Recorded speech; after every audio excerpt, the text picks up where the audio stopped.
వైద్యం చేయరాక కొండ నాలుకకు మందు వేస్తే ఉన్న నాలుక ఊడిపోయింది అన్నట్లు తయారైంది ఆర్ఎంపీ వైద్యుల వైద్యం.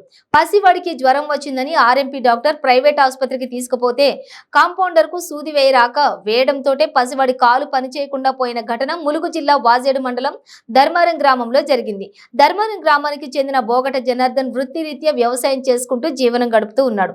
అయితే గత 3 నెలల క్రితం తన కుమారుడు బోగట ప్రవీణ్ కు జ్వరం రావడంతో అదే గ్రామంలో ఉన్న ఆర్ఎంపీ డాక్టర్ కు సంబంధించిన శ్రీ శ్రీనివాస క్లినిక్ ఆసుపత్రికి వైద్యం కోసం తీసుకుని వెళ్లాడు.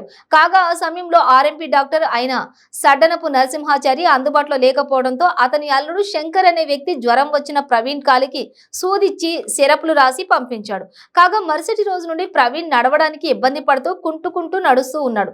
ఇది గమనించిన తండ్రి జనార్దన్ కొడుకు ప్రవీణ్ ను వరంగల్లోని ఎంజీఎం ఆసుపత్రికి తీసుకెళ్లి చూపించగా పరీక్షలు చేసిన వైద్యులు సూది సరిగ్గా వేయకపోవడం వల్లనే ఇలా జరిగినట్లు డాక్టర్లు నిర్ధారించినట్లు తండ్రి జనార్దన్ తెలిపాడు.